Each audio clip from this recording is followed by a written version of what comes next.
Assalamualaikum warahmatullahi wabarakatuh. Salam sejahtera untuk kita semua. Kami dari kelompok 7 akan mempresentasikan tentang perencanaan audit dan penilaian resiko. Perencanaan audit dengan saya, Nurjana.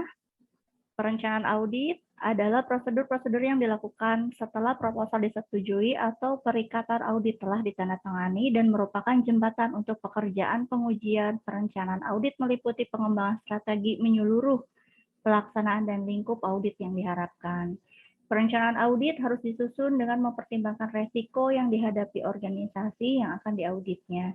Dalam hal ini, auditor internal harus memanfaatkan output dari hasil penilaian resiko dan perancangan program audit. Oleh karena itu, auditor perlu memahami proses berikut alat yang digunakan dalam penilaian resiko tersebut.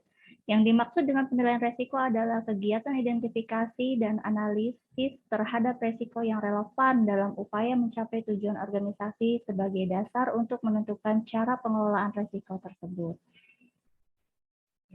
Ini adalah dasar hukum dari standar pekerjaan lapangan pertama profesional akuntan publik. Pekerjaan yang harus direncanakan sebaik-baiknya dan jika digunakan asisten harus supervisi dengan semestinya. Kemudian ada dari SA seksi 326 PSA nomor 7 paragraf audit nomor 20 menyatakan bahwa auditor pada hakikatnya harus merumuskan dalam jangka waktu dan biaya yang wajar. Kemudian standar auditing 310 dalam standar profesi akuntan publik Ikatan Akuntan Indonesia tahun 2001, audit dirancang untuk memberikan keyakinan memadai atas pendeteksian salah saji yang material dalam laporan keuangan. Kemudian tahapan audit itu terdiri dari 3. Yang pertama adalah tahapan perencanaan.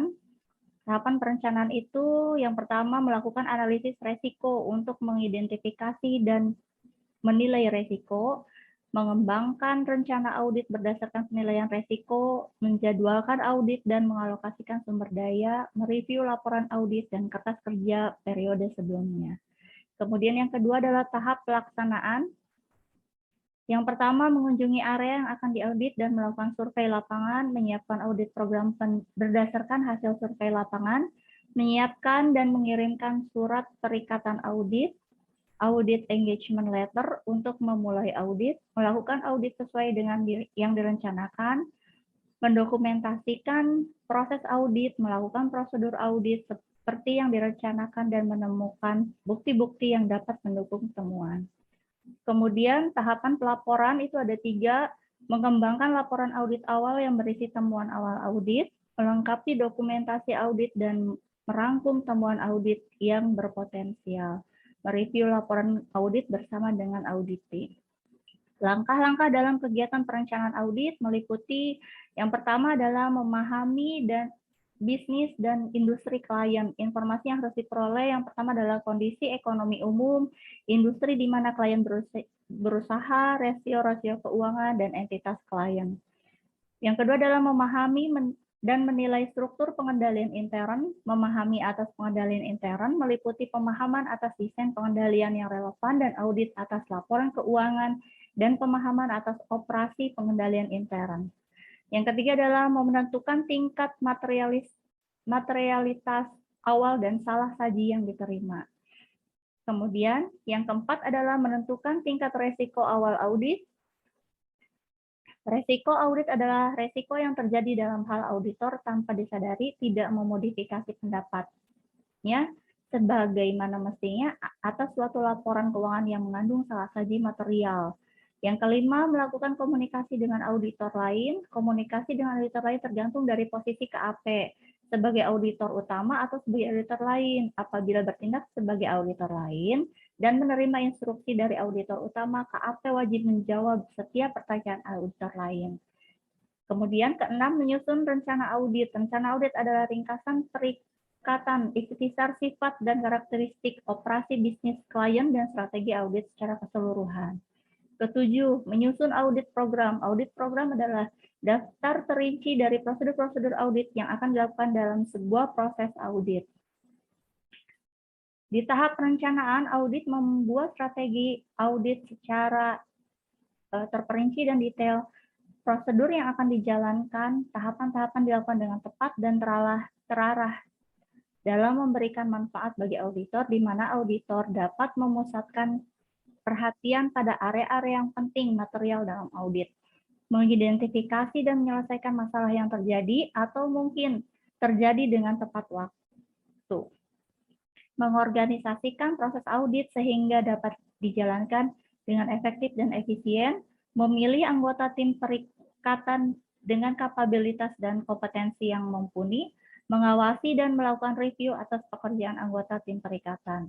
Tahapan perencanaan audit merupakan hal yang penting dalam proses audit. Mengapa audit harus direncanakan? Yakni untuk memungkinkan auditor memperoleh bukti kompeten yang cukup. Yang kedua, untuk membantu menekan biaya audit, auditor harus dapat bekerja secara efisien. Yang ketiga adalah untuk menghindari kesalahpahaman dengan klien. Dengan adanya perencanaan audit yang baik, maka auditor akan dapat melaksanakan proses audit dengan baik dan tepat. Ketepatan penyelesaian proses audit dapat meningkatkan nilai tambah bagi KAP karena klien merasa senang dan puas terhadap hasil pekerjaan KAP, dan apabila dalam hal tersebut terus dipertahankan, maka nama baik KAP akan terus terjaga. Ya, kemudian penilaian resiko akan dilanjutkan oleh Saudara Evi. Silahkan. Terima kasih Tenur atas presentasi mengenai perencanaan audit. Baiklah, untuk materi selanjutnya mengenai penilaian risiko dengan saya Evi. Yang pertama adalah risiko audit. Apa sih itu risiko audit? Risiko audit adalah risiko bahwa auditor menyatakan sebuah opini audit tidak pantas ketika laporan keuangan disalah-sajikan secara material, di mana semakin pasti auditor dalam menyatakan pendapatnya, semakin rendah risiko audit yang auditor bersedia untuk menanggungnya. Jika diinginkan tingkat kepastian 99%, risiko audit yang auditor bersedia untuk menanggungnya adalah 1%.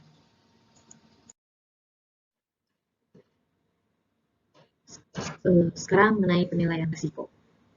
Penilaian risiko merupakan sebuah aktivitas yang dilakukan untuk mendeteksi atau mengevaluasi kemungkinan adanya kesalahan atau penurunan kualitas akibat beroperasinya suatu kegiatan. Pada proses perencanaan audit, salah satu proses yang harus dilakukan oleh seorang auditor adalah melakukan penilaian risiko bisnis klien. Auditor mempergunakan pengetahuan yang didapat dari pemahaman sistem strategi akan bisnis dan industri klien untuk melakukan penilaian risiko tersebut. Risiko itu dibagi menjadi 6 jenis. Yang pertama, risiko deteksi terencana. Yang kedua, risiko inherent. Yang ketiga, risiko pengendalian. Yang keempat, risiko akseptabilitas. Yang kelima, risiko kecurangan. Dan yang keenam, risiko signifikan. Yang pertama, risiko deteksi terencana. Risiko deteksi terencana atau planned detection risk merupakan ukuran risiko bahwa audit atas segmen tertentu akan gagal mendeteksi keberadaan salah saji yang melebihi suatu nilai salah saji yang masih dapat ditoleransi. Andaikan salah saji semacam itu ada, terdapat 2 poin utama tentang risiko deteksi terencana, yaitu pertama, risiko deteksi terencana hanya akan berubah jika auditor melakukan perubahan pada salah satu dari faktor lainnya tersebut. Yang kedua, risiko ini menentukan nilai substantif yang direncanakan oleh auditor untuk dikumpulkan yang merupakan kebalikan dari ukuran risiko deteksi terencana sendiri. Jika nilai risiko deteksi terencana berkurang, maka auditor harus mengumpulkan lebih banyak bukti audit untuk mencapai nilai risiko deteksi yang berkurang. Yang kedua, risiko inherent. Risiko inherent merupakan suatu ukuran yang dipergunakan oleh auditor dalam menilai adanya kemungkinan bahwa kecurangan dalam suatu segmen sebelum dia mempertimbangkan keefektifan dan pengendalian intern yang ada. Dengan mengasumsikan tiadanya pengendalian intern, maka risiko inherent ini dapat dinyatakan sebagai kerentanan laporan keuangan terhadap timbulnya salah satu yang material. Faktor-faktor yang perlu ditelaah auditor dalam menetapkan risiko inherent adalah pertama, sifat bidang usaha organisasi, yang kedua, integritas manajemen, yang ketiga, motivasi manajemen, yang keempat, hasil audit sebelumnya, yang kelima, hubungan istimewa, yang keenam, transaksi non rutin, dan yang terakhir, kerentanan terhadap fraud. Sebagai contoh, jika resiko inherent atas keusangan persediaan sangat tinggi, maka sangatlah masuk akal bila kantor akuntan publik memilih staf yang berpengalaman untuk melakukan sejumlah tes yang lebih mendalam atas keusangan persediaan ini dan melakukan review yang lebih cermat atas hasil-hasil yang diperoleh dari audit ini. Sebagai contoh lainnya, misal valuasi piutang dagang, asersi keberadaan piutang dagang oleh manajemen terkait kecemasan auditor tentang going concerns. Yang kedua, misalnya kalkulasi beban pensiun metode penyusutan aset tetap dan kalkulasi beban penyusutan aset tetap. Yang ketiga, risiko pengendalian. Risiko pengendalian adalah ukuran penetapan auditor akan kemungkinan adanya kekeliruan salah saji dalam segmen audit yang melampaui batas toleransi yang tidak terdeteksi atau tercegah oleh struktur pengendalian internal klien. Risiko pengendalian mengandung unsur pertama, apakah produk pengendalian internal klien cukup efektif untuk mendeteksi atau mencegah kekeliruan. Yang kedua, keinginan auditor untuk membuat penetapan tersebut di bawah nilai maksimum, yaitu 100% dalam rencana audit. Sebagai contoh, misalnya, auditor menyimpulkan bahwa struktur pengendalian intern yang ada sama sekali tidak efektif dalam mencegah atau mendeteksi kekeliruan. Yang keempat, resiko akseptabilitas audit merupakan ukuran atas tingkat kesediaan auditor untuk menerima kenyataan bahwa laporan keuangan mungkin masih mengandung salah saji yang material setelah audit selesai dilaksanakan, serta suatu laporan audit wajar tanpa syarat telah diterbitkan. Ketika auditor memutuskan untuk menetapkan suatu tingkat resiko akseptabilitas audit yang lebih rendah, hal tersebut berarti bahwa auditor ingin memperoleh tingkat keyakinan yang lebih tinggi bahwa laporan keuangan tidak mengandung salah saji yang material.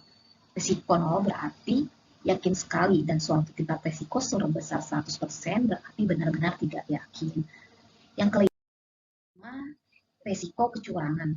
Dalam menilai risiko kecurangan, SAS 99 memberikan pedoman bagi auditor, yaitu auditor harus mempertahankan sikap skeptisisme profesional ketika mempertimbangkan serangkaian informasi termasuk faktor-faktor risiko kecurangan untuk dapat mengidentifikasi dan menanggapi risiko kecurangan. Skeptisisme profesional selama penugasan bahwa tim auditor harus mempertahankan sikap dan pikiran yang selalu mempertanyakan. Evaluasi kritis atas bukti. Auditor harus menyelidiki secara mendalam permasalahan dan kemungkinan kesalahan saji yang material karena kecurangan. Lalu komunikasi di antara tim audit. Di antara auditor dapat saling bertukar pendapat, terutama dengan yang lebih berpengalaman mengenai penilaian risiko kecurangan dan bagaimana kecurangan itu bisa terjadi dalam organisasi atau entitas yang diaudit. Yang keenam, risiko signifikan terbagi dalam beberapa hal. Yang pertama, potensi kecurangan. Risiko tidak mendeteksi salah saji material karena kecurangan dilakukan dengan sengaja dan ditutup-tutupi lebih tinggi dari risiko tidak mendeteksi salah saji material kesalahan. Dalam mengevaluasi apakah risiko signifikan bisa terjadi dari faktor risiko kecurangan yang diidentifikasi serta skenario kecurangan yang diidentifikasi dalam diskusi tim audit, itu perlu beberapa hal yang harus dipertimbangkan. Yang pertama, keterampilan melakukan kecurangan dari calon pelaku. Yang kedua, jumlah rata-rata yang dimanipulasi. Lalu yang kedua, mengidentifikasi risiko signifikan. Jika risiko salah saji sudah diidentifikasi dan dinilai, maka yang diperlukan ialah menelaah temuan dan kemudian memilih berdasarkan kearifan profesional risiko-risiko yang memang signifikan. Yang ketiga, menanggapi risiko signifikan. Ketika risiko digolongkan signifikan, auditor harus memberikan tanggapan. Tanggapan auditor berupa langkah audit terhadap risiko signifikan. Keempat, risiko signifikan itu harus didokumentasikan. Auditor mendokumentasikan risiko signifikan yang didefinisikannya, dan tanggapan audit yang akan dilakukannya. Jika semua risiko didokumentasikan di satu tempat, pendokumentasian risiko signifikan sekedar perluasan dari informasi yang sudah didokumentasikan. Penilaian risiko memiliki prosedur di mana diantaranya ada bukti audit. Prosedur penilaian risiko memberikan bukti audit untuk mendukung penilaian risiko pada tingkat laporan keuangan dan pada tingkat asersi. Namun, bukti itu saja tidak cukup. Di prosedur penilaian risiko haruslah dilengkapi dengan prosedur audit lanjutan yang merupakan tanggapan atas risiko yang diidentifikasi seperti pengujian pengendalian dan atau prosedur substantif. Penilaian risiko itu harus mengevaluasi hasil, yaitu setelah auditor merencanakan penugasan dan mengumpulkan bukti audit, hasil-hasilnya dapat dinyatakan dalam versi evaluasi model risiko audit. SAS 107 menyatakan model risiko audit untuk mengevaluasi hasil-hasil audit sebagai berikut, yaitu ACAR sama dengan IR dikali CR dikali AC kali DR. Mana ACAR itu adalah Achieved Audit Risk, yaitu ukuran risiko yang sudah diambil auditor bahwa suatu akun dalam laporan disajikan secara material setelah auditor mengumpulkan bukti audit. IR itu inherent risk, yaitu faktor risiko inherent yang sama yang dibahas dalam perencanaan kecuali sudah diverifikasi karena adanya informasi terbaru. CR itu control risk, yaitu pengendalian yang sama yang telah dibahas sebelumnya kecuali sudah direvisi selama audit.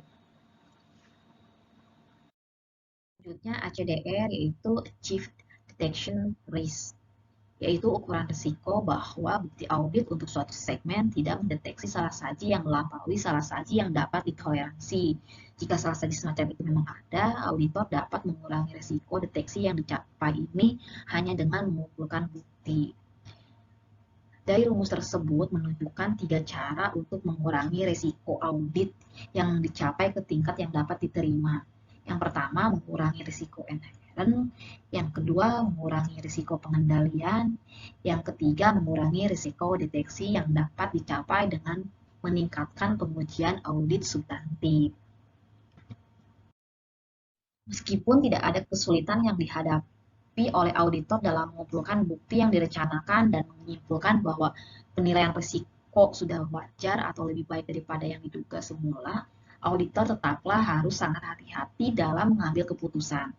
Penilaian awal atas risiko pengendalian atau risiko inherent dapat ditetapkan terlalu rendah atau risiko audit yang dapat diterima ditetapkan terlalu tinggi. Dalam keadaan seperti itu, auditor harus mengikuti pendekatan 2 langkah, yaitu yang pertama, auditor harus merevisi penilaian awal atas tingkat risiko yang tepat. Yang kedua, auditor harus mempertimbangkan dampak revisi tersebut terhadap kebutuhan bukti tanpa menggunakan model risiko audit. Presentasi dari kami mengenai perencanaan dan penilaian risiko audit. Mudah-mudahan presentasi ini bermanfaat buat rekan-rekan semua. Dengan akhir kata, kami ucapkan terima kasih. Wabillahi taufiq wal hidayah. Wassalamualaikum warahmatullahi wabarakatuh.